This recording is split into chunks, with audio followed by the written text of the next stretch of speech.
Ich darf euch wieder einmal mit auf Dojo-Tour nehmen, und zwar zu meinem 21. Dojo-Termin. Dieser findet statt in Osnabrück, und zwar im Tamonten Dojo. Training wird morgen sein. Ich darf heute schon rein, das Dojo auch noch etwas so nutzen, und wir sehen uns gleich wieder.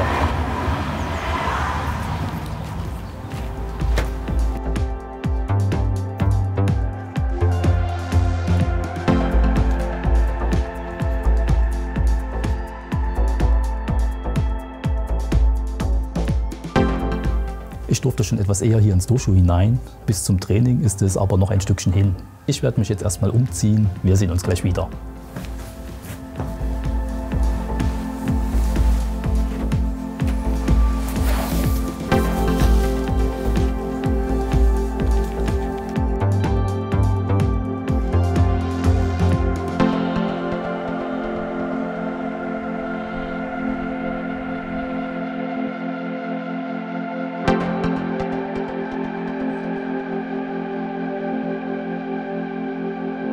Shikyū Naramitsu Daikomyo.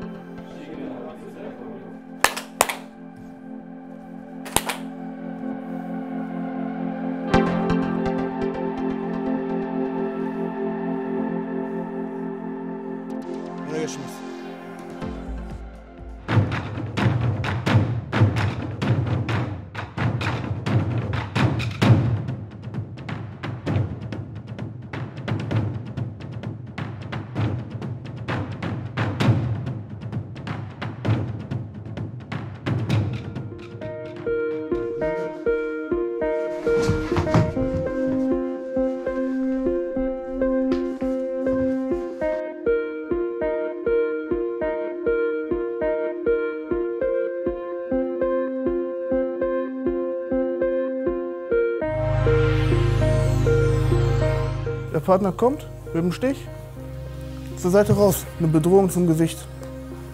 Achtet dabei, dass ihr hier die Handgelenke kreuzt. Weil wenn er jetzt rüberziehen möchte, blockiere ich ihn direkt. Von hier raus würde jetzt im Taijutsu ein Tritt erfolgen. Was kommt, ist völlig egal. Wichtig ist hier die Bedrohung, damit ihr hier die Kontrolle aufbauen könnt. Uke steht in Seigan no Kamae. Wir als Tori, Sanshi no Kamae. Die Hand bitte an die Hüfte, die Spitze auf Uke gerichtet. Seitigen Schritt raus, Handgelenke blockieren, ranziehen. Den Impuls müsst ihr auslösen. Das ist die Kontrolle dabei.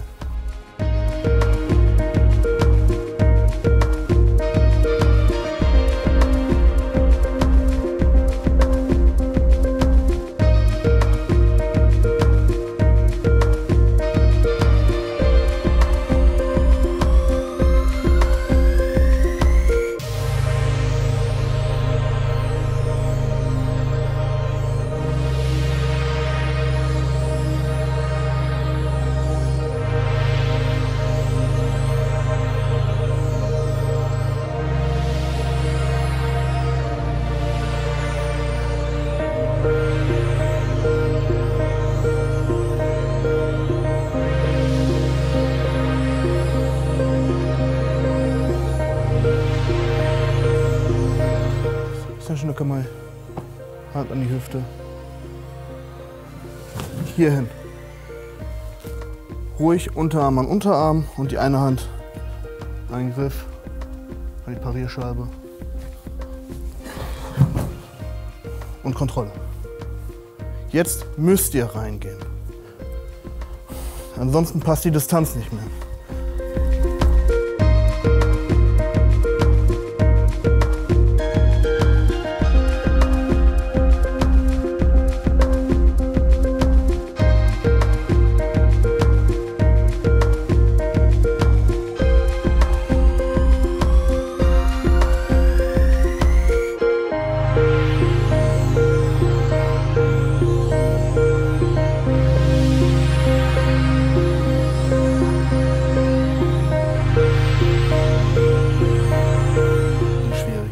Wir bleiben bei derselben Eingangsbewegung, aber ihr müsst viel mehr Intention aufbauen.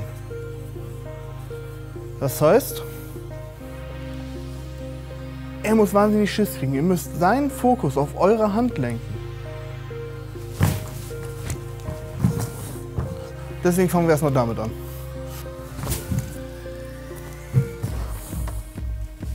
Funktioniert mit dem Handy, mit dem Portemonnaie, mit dem Schlüssel. Ihr könnt euch auch, wenn ihr keinen Bock habt, auf die Dinger ein Smiley in die Hand malen.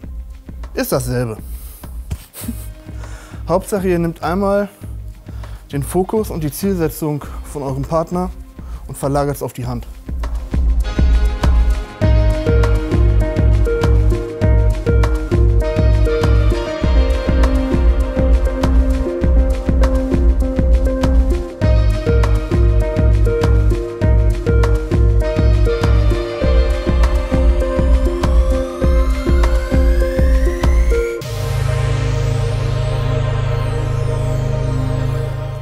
Jetzt versuchen wir das Ganze ohne Werkzeuge. Nicht hierhin, sondern hierhin. Allein das bringt ihn schon nach hinten. Er rechnet nicht damit. Er hat eine Waffe, ihr nicht. Er geht eigentlich davon aus, dass ihr stiften geht. Weil keiner ist so irre und sagt den.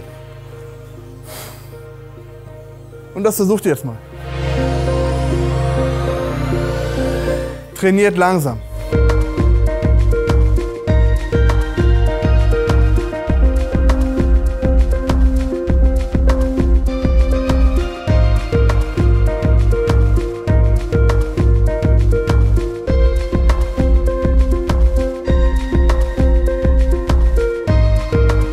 Was wir mit Waffen können, können wir auch ohne Waffen. Der Angriff soll zur Hüfte gehen, beziehungsweise in die Seite, Butsumetsu. Deswegen öffnen wir hier leicht.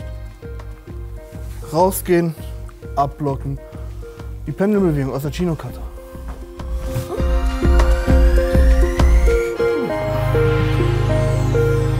Wichtig hierbei ist auch wieder Linie brechen, was dazwischen stehen und mit der Hüftbewegung.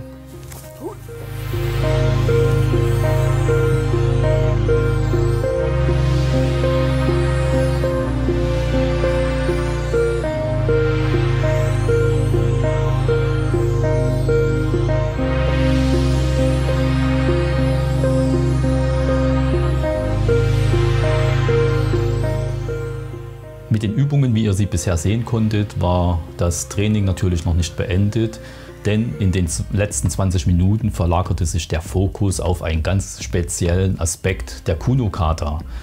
Weg von klassischen Themen wie Kamae, Winkel, mit und ohne Waffen etc. Taijutsu spielte zwar nach wie vor eine Rolle, aber erst an zweiter Stelle. Es ging nun primär darum, den Geist bzw. die Aufmerksamkeit des Angreifers einzufangen und wegzulenken. Marvin ließ uns diesen Aspekt zuerst mit Hilfe einer sogenannten Musterunterbrechung trainieren, welche den Angreifer aus dem Konzept bringen sollte. Er demonstrierte hierzu ein paar Beispiele, ein paar Ideen und überließ es dann der Kreativität und Spontanität der einzelnen Trainingsgrüppchen, etwas daraus zu machen. In der letzten Übungssequenz dieser Trainingseinheit ging es dann darum, das Angriffsziel auszutauschen und den Angreifer mit einem Ersatzziel unter Kontrolle zu bringen. Mit dieser letzten Übung endeten dann 2 Stunden intensiven Trainings im Tamonten-Dojo für mich in Osnabrück. Es waren etwas über 10 Teilnehmer im Training anwesend und die Leistungsstufe reichte von Anfänger bis fortgeschritten. Ich persönlich konnte für mich aus dem Training einiges mitnehmen, zumal ich es als sehr strukturiert empfunden habe. Außerdem waren die Teilnehmer offen, kamen auf mich drauf zu, was das Training insgesamt in der Gruppe auch sehr angenehm gestaltete. Detaillierte Infos zum Training dort und zum Dojo findet ihr auf meiner Website im begleitenden Beitrag, so wie ihr es gewohnt seid, wenn ihr schon andere Dojo-Tour-Videos von mir kennt. Den Link hierzu findet ihr in der Videobeschreibung. Wie fandet ihr diesen kurzen Trainingseinblick? Ich habe versucht, ein bisschen mehr von den Erklärungen im Video rüberzubringen und quasi mit Ton zu unterlegen, so dass ihr besser nachvollziehen könnt, was erklärt und gezeigt wurde. Schreibt es mir gerne mal in die Kommentare, wie ihr diese kleine Neuerung fandet. Und nein, ich habe mein Obi nicht vergessen, falls es jemand aufgefallen ist. Dann ist euch auch aufgefallen, dass nicht nur ich, sondern auch einige andere so einen Obi getragen haben, wie er im Video zu sehen war. Das hat einen ganz speziellen Grund. Das möchte ich aber jetzt hier an dieser Stelle nicht wiedergeben. Das würde den Rahmen dieses Videos sprengen. Eventuell mache ich mal ein eigenes Video dazu. Das passt ganz gut in ein anderes Thema hinein. Beziehungsweise habe ich auch ein bisschen was dazu auf meinem, oder in meinem Beitrag auf der Website geschrieben. Dann, wenn es euch interessiert, könnt ihr gern dort nachlesen. Ich konnte natürlich nur eine Momentaufnahme zeigen vom Training. Wenn euch das Training dort in diesem Dojo interessiert, dann nutzt gern die Möglichkeit des Probetrainings, macht euch ein eigenes Bild vom Training selbst, von den Trainern, von der Gruppe. Infos und Kontaktdaten zu diesem Dojo findet ihr ebenfalls auf meiner Website in der Dojo-Liste. Alle Links, die ich erwähnt habe, findet ihr in der Videobeschreibung unterhalb des Videos. Danke für euer Interesse bis hierher. Ich hoffe, das Video hat euch gefallen.